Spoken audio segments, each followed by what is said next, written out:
तो मैं पार्लियामेंट में मैंने कहा, जिस 15 मार्च की बात आप कह रहे हैं,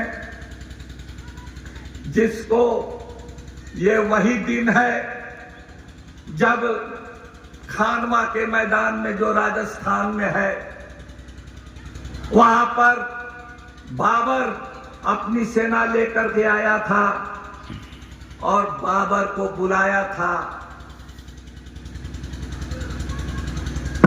किसी और ने नहीं, राणा सांगा ने बुलाया था और ये इस लालच में बुलाया था कि कुछ लूटपाट करके और जीत करके चला जाएगा, दिल्ली का बादशाह हमको बना जाएगा।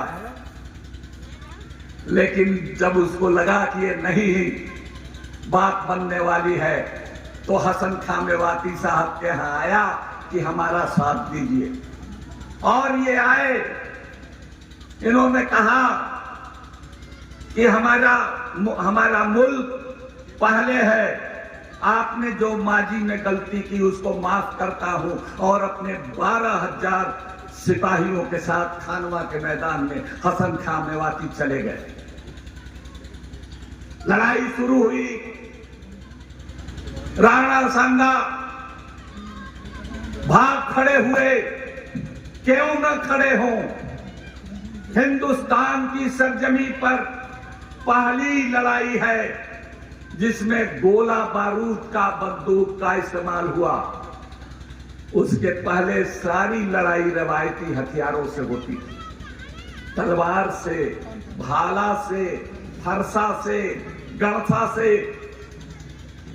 हाथी, घोड़े, ऊंट लड़ाई में जाते थे तो भला तलवार वाले, भाला वाले गोली बारूद के सामने टिकेंगे। हसन खां मेवाती ने पीठ नहीं दिखाया और वहीं पर शहीद हो गए अपने 12,000 मेवातियों के साथ। मैंने पार्लियामेंट को कहा कि यहां का एक से बढ़कर एक काबिल आदमी है, कोई बताए कि हिंदुस्तान के इतिहास में कोई ऐसी घटना है जहां एक दिन में एक साथ अपने सेनापति के साथ लड़ते हुए 12,000 मेवाती मुसलमान शहीद हुए। ऐसी कोई मिसाल हमको पढ़ने को नहीं मिली है। अगर गलती हो तो कोई पढ़ करके, अभी नहीं तो बाद में भी बताएगा। मगर वो भाषण जो था, वो बात जो थी, हमको याद आया बाद के कुछ सालों में जितनी कायदे से वो बात रखी गई थी कि ये आरएसएस के चीफ जो हैं अभी मोहन भागवत साहब, वो गए खानवा के मैदान में और जा करके हसन खां मेवाती के फूल और माला पहनाया उनके शहादत स्थल।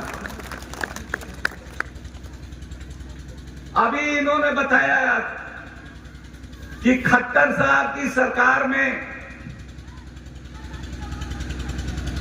15 मार्च को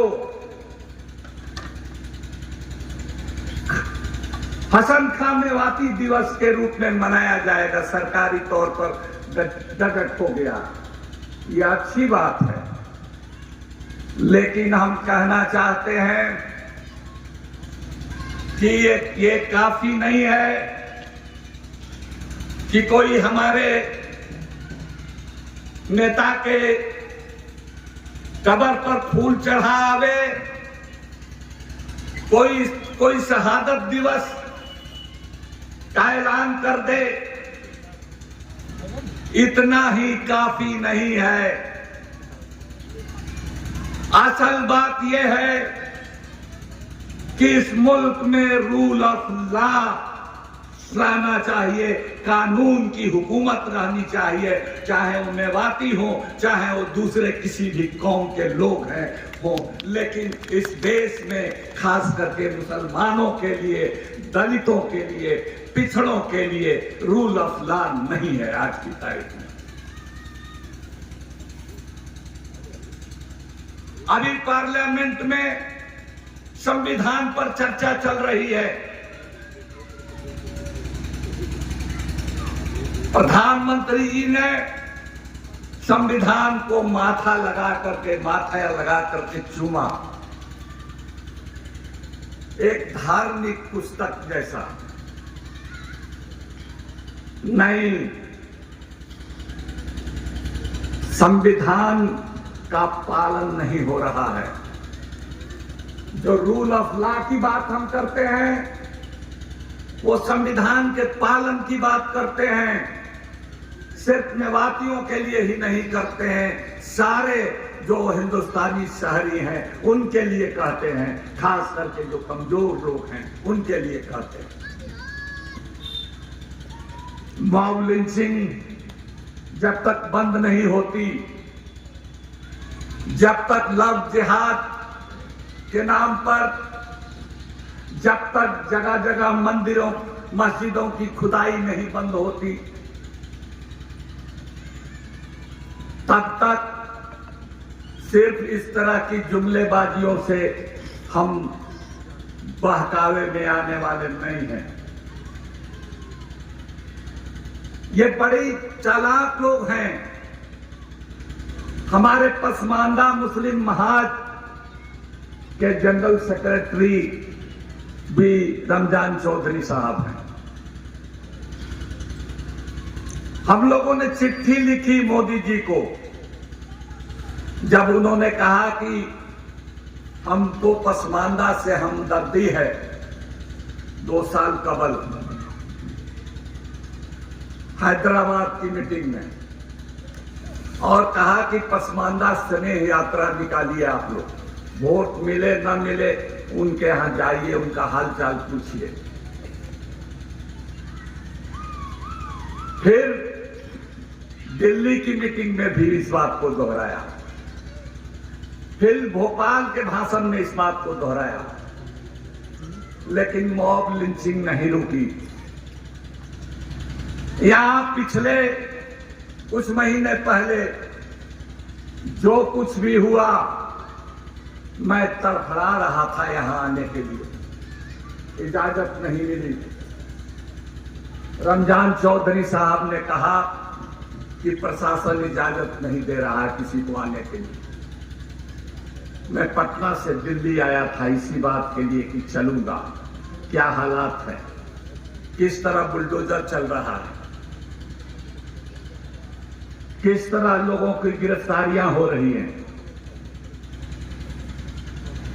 इजाजत नहीं मिली आने की। तो किस काम का शहादत दिवस, किस काम का मूर्ति का माल्यार्पण? तो हमने कहा, वो कहते हैं कि 5 किलो अनाज मुफ्त देते हैं सबको।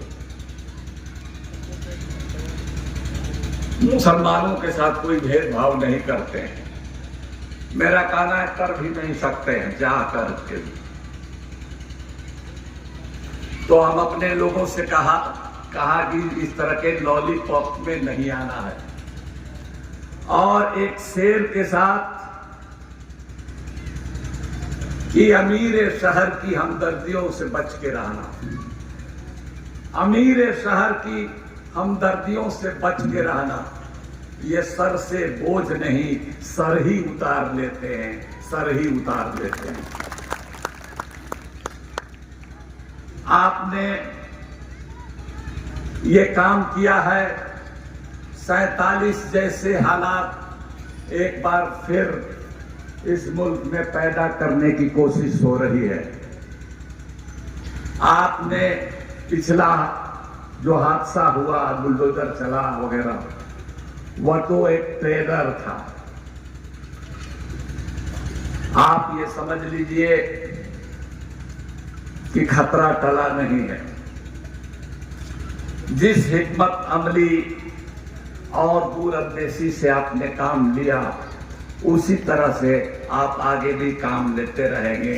इसी ये के साथ मेरी तबीयत कुछ नासाज है, गला भी खराब है, मैं अपनी बात खत्म करता हूँ और आपको एक बार फिर सलाम करता हूँ।